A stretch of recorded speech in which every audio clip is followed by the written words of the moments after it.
Bom, então, pessoal, continuando, é, o critério de exclusão, fixem isso na cabeça de vocês. Ele nunca é o inverso da inclusão. Vocês têm que pensar daquilo que eu excluí, que eu incluí, o que vai me fazer ainda tirar eles desse meio aqui, certo? Se vocês estão falando o contrário do que vocês incluíram, já está errado. Então, cuidado com isso daí. Depois dos critérios de exclusão e inclusão, vocês precisam colocar a coleta de dados. Dentro dessa coleta, vocês têm que colocar qual o período que vocês farão essa coleta, porque não adianta vocês colocar foi coletado, que ainda não foi coletado, e nem pode ser coletado antes de ser autorizado. Então, a coleta vai ser feita quando, como que você vai abordar essas crianças, como que você vai, se vai ser feito no período da manhã, da tarde, da noite, que você foi previamente pedir autorização para o local, né? Que o local autorizou, conforme está na autorização institucional, que é um apêndice tal. E aí você foi em dias das. Você foi por.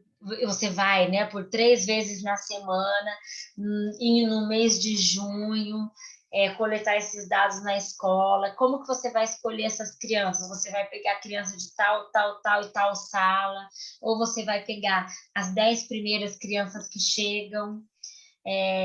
Tudo isso tem que estar lá. É o método que vocês estão escolhendo a amostra, na verdade, escolhendo entre aspas, porque a gente não pode escolher. A amostra é algo aleatório, a gente não pode, ó, eu vim aqui, eu só quero a Débora, eu quero que a Amanda, eu quero que a Fernanda respondam. Não, eu tenho que ser uma pessoa impessoal. Ou eu pego os números ímpares da chamada, ou os números pares.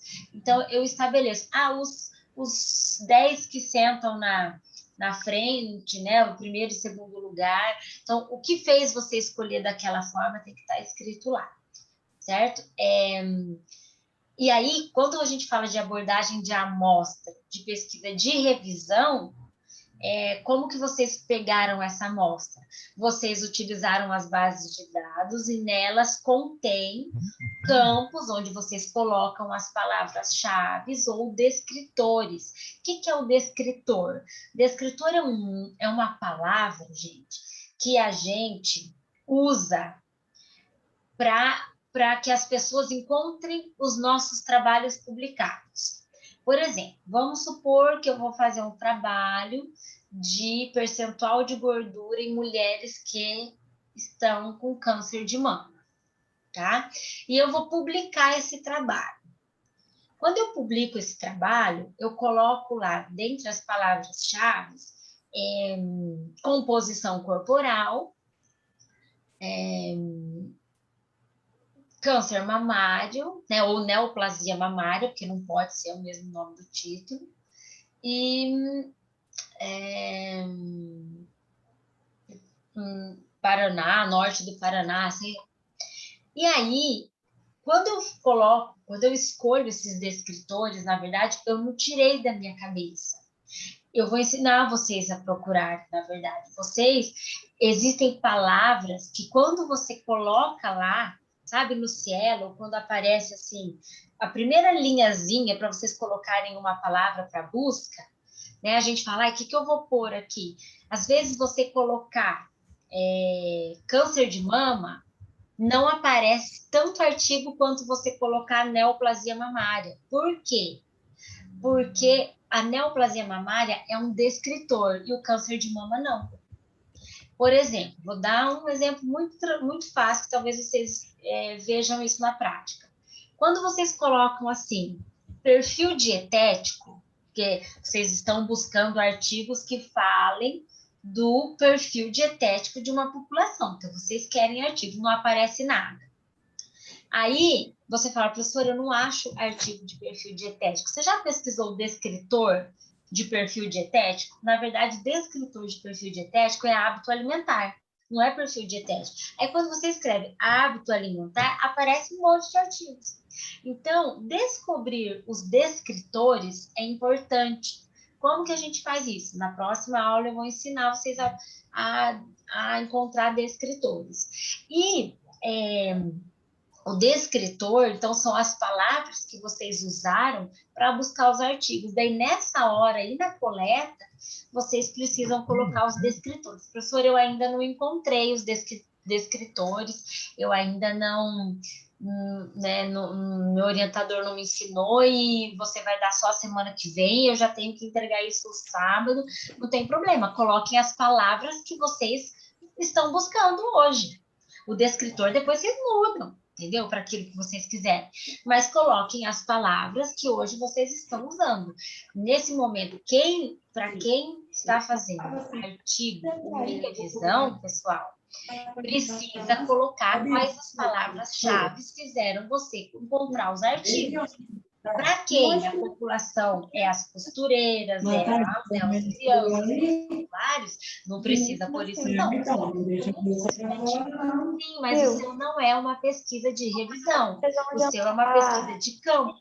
É óbvio que você vai procurar artigos para discutir, mas não é para resultado. Oi. Desculpa interromper seu raciocínio, mas é que tem algum microfone aberto, tá chiando, tá atrapalhando a sua voz. Tô ficando meio confuso. Jobel perguntou se eu não quero lanche que eles vão pedir. Quem que tá? Bia. Era a Bia. Meu senhor, gente. Depois eu mudo vocês, muto vocês, tá bom? Então, se estiver atrapalhando de novo, vocês dão um grito aí. Então, assim, ó, para quem está fazendo pesquisa de campo, na parte de coleta de dados, vocês vão descrever exatamente como quando vocês vão fazer isso, em que período, que forma vocês vão pegar essa amostra e o que vocês vão fazer com esse pessoal. Né? Com as crianças, vocês vão aplicar um questionário, vocês vão pegar, enviar para casa o questionário, junto com o termo de consentimento livre e esclarecido. Aí você vai explicar, sei lá, para a professora. Depois de uma semana, você vai passar na escola e recolher esses questionários. Eu não sei, eu que estou dizendo, tá? Estou dando um exemplo. Isso tem que estar lá. Sarina, como que você vai fazer com todas as costureiras? Então, você tem que deixar isso muito claro lá. Tá? E aí você vai explicar como que a entrevista funciona, você vai fazer uma reunião com elas, vai explicar como que vai ser sua pesquisa, e então você vai coletar os dados individuais, ou em grupo, ou você vai fazer, cada uma responde o papel, tudo tem que estar lá. A coleta é exatamente assim, vocês têm que ler a coleta de vocês e pensar assim, nossa, eu vou fazer igual ela. Ela explicou tão bem que eu conseguiria coletar da mesma forma. E para aqueles que são trabalhos de revisão, tem que colocar o período e quais os descritores vocês usaram para encontrar esses artigos, tá bom?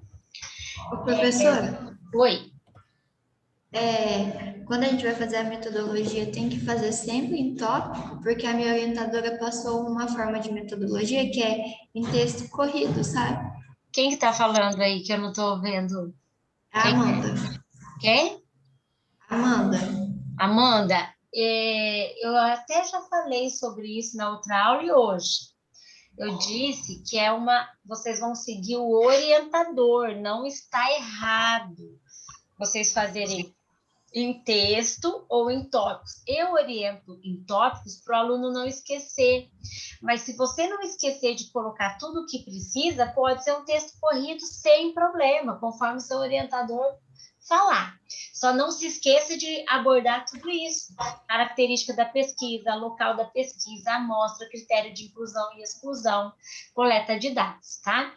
Para quem vai fazer a pesquisa de campo, é obrigatório ter riscos e benefícios. Obrigatório. E resultados esperados, tá? Isso tem que ter. Não tem jeito. Agora, quem vai fazer de revisão, não é uma obrigatoriedade, só se seu orientador te pedir, beleza? E aí, dentro da coleta de dados, vocês têm que descrever qual material vocês usaram para a coleta de dados. Se é um questionário, se é um formulário, se é se você fez entrevista, né, gravando, usando gravador. Então, assim, é o próprio material mesmo. Por isso que eu disse, é importante vocês terem o questionário, porque na hora que você colocar na metodologia, assim, depois que eu vou chamar um por um e vou fazer algumas perguntas através de um questionário, tem que estar lá. Apêndice A ou apêndice B. Aí o leitor para e vai lá ver o seu questionário, tudo que você perguntou. Por isso, quem vai fazer questionário já tem que ter esse questionário pronto para o dia 20, tá? Então, esse é o material que você está usando para coletar os dados, beleza? Descrever como o estudo irá acontecer, o relato deve acontecer... Professora, Oi. licença. Esse questionário depois, mais para frente, pode fazer alguma alteração ou tem que ser do jeito que eu enviar agora? Ah, não. Você vai enviar agora, daí a sua orientadora vai corrigir. Entendeu? Ele para você. Porque se você não enviar agora, quando que ela vai corrigir? Entendeu? Então dá para mudar, porque ela vai corrigir o questionário para você. Então ela vai falar, muda então isso, muda aquilo, não põe isso, ou põe mais coisas, entende? Tá, obrigada. De nada. O relato deve acontecer da forma exata como o estudo foi feito ou será feito. Então, lá na coleta de dados, como eu já expliquei, exatamente como você vai fazer. E depois vocês têm que abordar como você vai analisar os dados. Tem gente que coloca o nome de tabulação de dados. Na verdade, a tabulação não é o termo correto de se pôr no item, é análise dos dados. Aí como que você vai analisar? Você vai transcrever os dados que você coletou para um programa, um software ou para o Excel. A partir daí você vai fazer gráficos e tabelas para você conseguir visualizar melhor e discutir os resultados, né? Então, análise de dados é o que você vai usar mesmo para analisar esses dados. Um parágrafo é suficiente. E, por último, as considerações éticas, né? Aqueles trabalhos que vão para o comitê de ética precisa ter esse item. E vocês não podem esquecer que, por ser um trabalho que uma pesquisa feita com seres humanos, ela é pautada nessa resolução 466 de 2012. Essa resolução pede que as pessoas que participem assinem um termo de consentimento livre e esclarecido, que tem que ser um apêndice do trabalho de vocês. Também essa resolução pede que o local onde a pesquisa vai ser feita autorize, né, através da autorização institucional, que daí é um outro apêndice que tem que estar lá. Então, é o mínimo que tem que ter nas considerações éticas, e que esse trabalho vai ser submetido ao comitê de ética para aprovação, e aí, então, os dados serão coletados. Essa é uma informação que tem que estar lá, porque se você colocar não colocar que vai ser submetido ao comitê, a gente entende que é uma pesquisa ilegal, certo?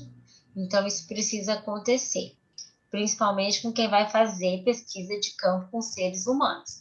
Amanda, embora você vá fazer análise do alface, você não vai fazer pesquisa com os seres humanos, tá? Então, você não precisa necessariamente, você precisa dar autorização,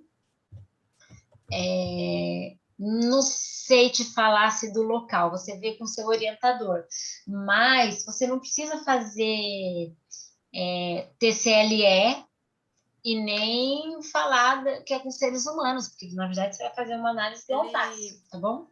Ele comentou comigo que eu não ia precisar passar pelo comitê de ética. Oi? Ele comentou comigo que não ia precisar passar pelo comitê de ética. Não vai mesmo. Hoje que você me explicou melhor, agora eu entendi que não, tá?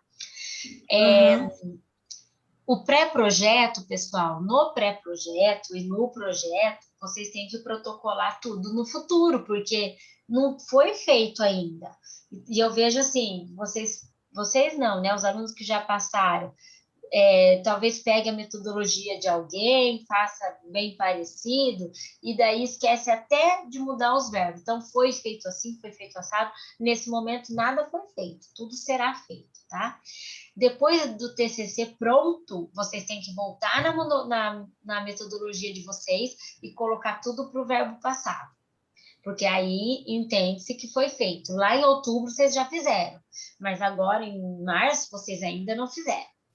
Então tem que ser bem detalhada essa metodologia e ela pode ser texto ou dividida em partes, conforme eu expliquei.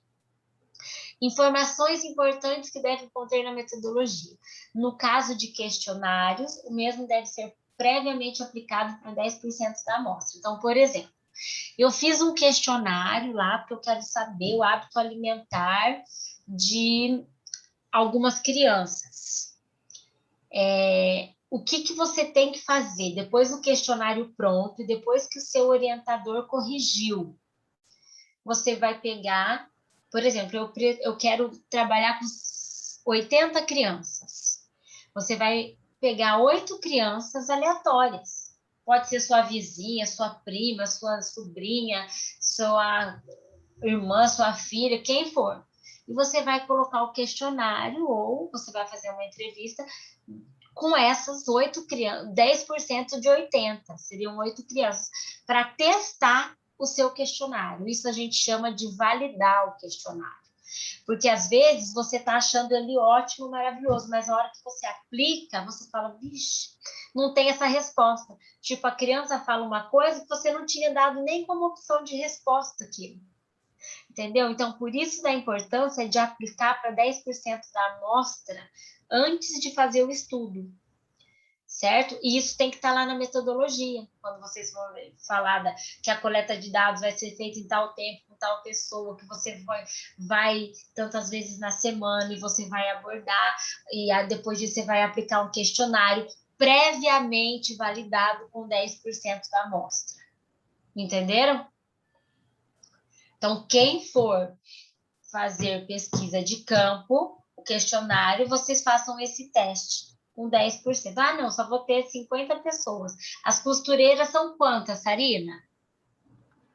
Eu quero tentar atingir um público o maior possível. Quantos você tem em mente? Então, a princípio eu comentei com a Natália para fazer sobre 6 empresas, mas cada empresa teria em média de 50 funcionários. Vamos pensar que você pegue 10%, não, 20% de cada local. Então, tem em média quantos funcionários? 50 ou 60? 50. 50. 20% de 50 seria 10. São 100 empresas, 60. Eu acho que pelo menos umas 100 pessoas, né? Você não acha? Mas aí eu vou aplicar esse com 100 e depois eu vou fazer de novo? Não. Vamos pensar assim, ó. Você vai querer 100 costureiras para o seu estudo. 10% de 100 é só 10. Então, você vai só fazer um teste com umas 10 mulheres antes. Não precisa ser as costureiras. Pode ser lá da sua casa, entendeu? Só para você validar esse questionário. E daí você põe essa informação na sua metodologia, que ele foi previamente aplicado para 10% da amostra como validação. Isso enriquece seu trabalho, entendeu? Mas você não precisa fazer com 100, você vai fazer com 100 mulheres costureiras, mas você vai testar antes de chegar nas costureiras, você vai aplicar para 10 mulheres antes disso, entendeu? Isso eu já tenho que enviar nessa do dia 20 ou eu posso enviar depois essa questão? Ou eu já posso colocar? Não, você já pode colocar que você vai fazer isso, né? Que você vai fazer, coletar os dados com as costureiras de tantas empresas, e isso vai ser de tal forma, vai ter um questionário que será previamente validado por 10% da amostra. Coloca essa informação e faça. Entendeu? Aí a Natália vai corrigir seu questionário, aí você já pode até validar, não coletar dados das costureiras, validar. Faz lá com a sua mãe, com a sua prima, com a sua colega, que chega lá, fala, ó, responde isso aqui ou eu vou fazer umas entrevistas, você vai me responder só para você testar isso, entendeu? Então, porque tem muitas eu vezes... até já fiz. Hã? Eu até já fiz. Então, beleza, sem problema. Só que coloque que você fez isso na sua metodologia. Porque se você não colocar, é um dado importante que você deixa de informar o leitor. Tá. Entendeu? Verbos adequados, como eu falei.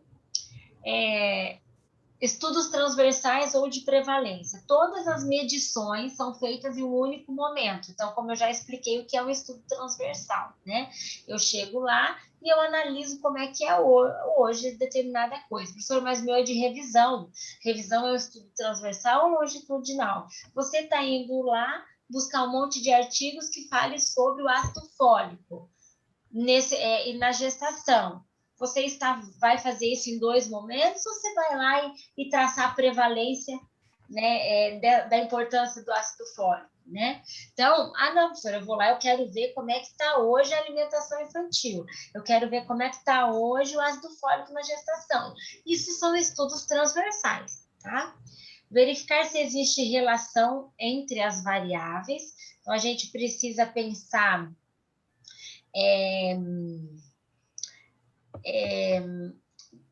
em tudo aquilo que vocês vão estar coletando para a pesquisa. Por exemplo, existe relação do ácido fólico com a gestação, mas propriamente dito a quê? O ácido fólico e a formação do tubo neural. Ou assim, não existe nenhuma relação. Vamos pensar, não existe nenhuma relação de ácido fólico com gestação. Ixi, né? Então, mas e daí, professor, errou? Não. Você vai chegar à conclusão que não existe nenhuma relação. Mas existe, tá? Eu só estou dando um exemplo. Procurar se há relação entre os fatores. Então, a gente precisa pensar dentro do estudo transversal o que está relacionado com a pesquisa de vocês. Geralmente, isso vocês fazem com os objetivos de vocês. Vou dar um exemplo aqui da Fernanda Lima, que ela vai trabalhar com introdução alimentar de lactentes. Ela quer saber, assim, sobre quais os profissionais que estão envolvidos nisso. Ela vai procurar nos artigos lá quais os profissionais será que orientaram a introdução alimentar? Será que foi mais médico, mais nutricionista, mais enfermeiro, mais a avó, né? Aí ela quer saber também quais as formas de introdução alimentar praticadas, né, em todos esses artigos. Tem vários. A papa foi primeiro fruto, suco, depois a fruta amassada, né? Não, começou com papa, não, começou com sólido, né? Ou BLW. Então, ela vai... E aí, na busca disso, ela tem que ver, né, se existe interferência entre um fator e outro. Por exemplo, será que quem fez o BLW foi aqueles que a nutricionista falou ou que o pediatra falou? Então, são coisas assim que a gente precisa pensar como um todo no estudo de prevalência, né? Geralmente, um estudo transversal é um estudo que me mostra a prevalência, né? Por exemplo, qual é a prevalência de introdução alimentar pelo BLW hoje no Brasil? Né? Qual é a prevalência da suplementação de ácido fólico em gestantes hoje no Brasil? Será que é 100%? 90%? Então, o estudo transversal geralmente me dá valores de prevalência. Quando a gente fala em prevalência, parece que é sempre assim, uma doença. E não, a prevalência de algum hábito, né? Qual é a prevalência de vegetarianos, né, no norte do Paraná? Então, a gente tem que pensar coisas assim, porque você vai ter essas respostas. Inclusive, Fernanda, isso que eu falei agora é uma resposta. Qual é a prevalência de um determinado método? Você pode conseguir esse resultado no seu trabalho, tá? Professora, no caso do meu, que é um estudo ecológico. Quem está falando comigo? A Giovana. Fala, Giovana. E no caso do meu, que não é uma revisão bibliográfica, é um estudo ecológico. Como que é o seu? Me conta. É obesidade em crianças pré-escolares. Só que eu vou pegar os dados do portal do CISVAN, do programa CISVAN. Do quê? PNAE? Do CISVAN. CISVAN. CISVAN. Patrícia, você, né? Isso. Você vai ver como o prevalente de obesidade, é isso? É. Tá, qual é a sua pergunta, então, para mim? Tipo assim, isso também vale para o meu. Se é transversal, se é longitudinal, igual você colocou ali agora. É um estudo transversal. Porque você vai hoje avaliar lá a prevalência de obesidade em crianças escolares, não sei qual é a idade que você vai pegar, né? E qual que é o método? Você vai investigar isso através dos dados do CISVAN, né? Publicado em tal ano. Então, é um estudo de prevalência, é um estudo transversal. Não tenha dúvida disso. Se você já tem a palavra prevalência no seu trabalho, ele geralmente é um estudo transversal. Certo? Mais alguma pergunta? Eu respondi, Giovana, você? Respondeu. Tá. Obrigada. De nada. Os longitudinais, o objetivo é estudar o efeito de alguma coisa, né? O transversal é você ver a situação de determinada coisa, de um determinado fator, de uma determinada variável. O longitudinal é o efeito. Eu medi hoje os ratinhos lá, sei lá, eu avaliei a PCR dos ratinhos, aí eu dei ômega 3 para eles tomarem, depois de 3 meses eu fui lá e coletei PCR de novo para ver se o ômega 3 atua como anti-inflamatório. É um estudo longitudinal, porque eu vi o efeito do ômega 3. Eu fui em 2 momentos. Eu fui antes do ômega 3 e depois do ômega 3, tá? Isso é um longitudinal. Ele não mostra prevalência, ele me mostra o efeito de alguma coisa. Nesses estudos, os dados são coletados em 2 momentos, no ponto inicial da exposição e um momento depois da exposição. Mas mais importante do que descrever o tipo de pesquisa, se ela é transversal, longitudinal, quantitativa, descritiva, analítica, qualitativa, é utilizar instrumentos adequados para encontrar respostas ao problema que você tem. Então, pensa só, se você tem um TCC na sua mão para fazer, você tem um problema para responder. Não é porque ele é um pepino na sua mão, é porque você tem um problema. Por exemplo, a Giovana, ela quer ver a prevalência de obesidade. Qual é o problema que ela levantou? Vamos ver se essas crianças estão... a obesidade está aumentando. Hoje está aumentando, mas vamos ver como é que está vindo essas crianças. Elas já vêm obesas ou elas estão ficando obesas mais tarde? Né? Para eu saber disso, qual é o instrumento que eu vou usar? Ela vai usar dados do CISVAN. Né? É um dado confiável, publicado, né? Então, ela não vai precisar ir lá coletar ela vai usar dados já mensurados. Né? Vamos pensar no artigo, em coisas de revisão.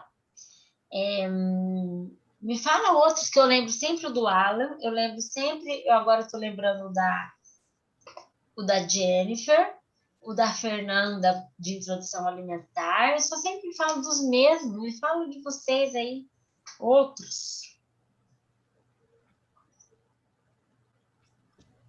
Sandra, você está muito quieta aí. O meu é sobre saúde pública. O seu atuação é do sobre... nutricionista. Hã? O meu é sobre atuação do nutricionista na saúde pública. Ok. Qual é o problema que você levantou com o seu trabalho? Então, eu vou ver os desafios que o nutricionista tem frente àqueles programas lá da atenção básica, saúde na escola. E como que você vai fazer isso? Pesquisa. Revisão? Revisão.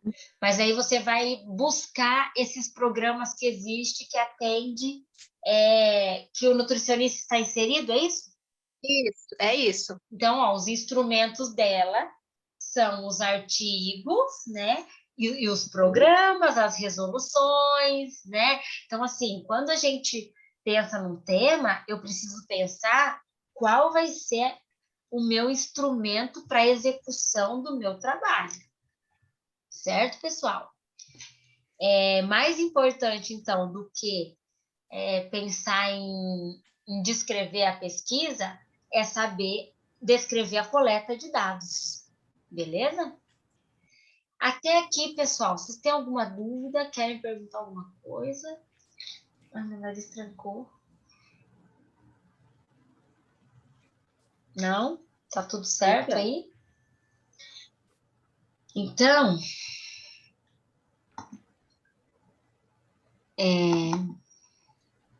calma aí. Já vai acabar para variar minha aula, porque minha aula não, meu tempo.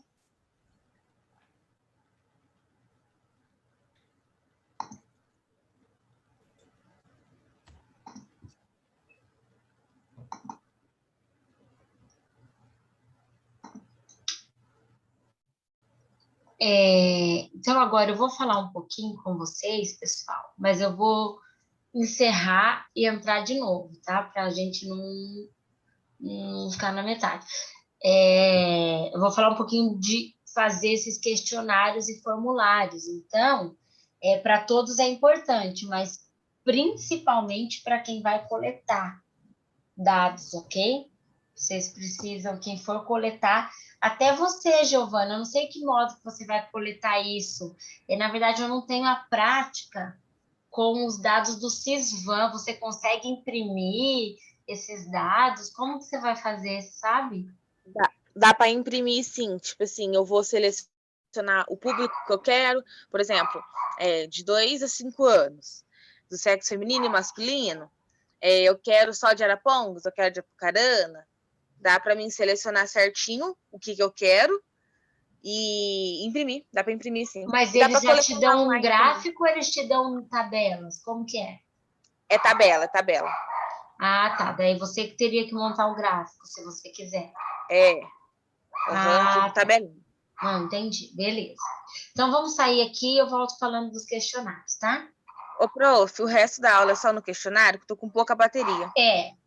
O resto da aula é sobre os questionários. Beleza? Tá, porque eu acho que não consigo voltar. Tá. Não, tudo bem, não tem problema. De bateria. Mas quem vai fazer um formulário, um questionário, não perca não agora, tá? Mas eu preciso abordar isso aí, porque eu não posso fazer de conta que eles não vão ter que fazer questionário. Beleza? Então, eu tô saindo.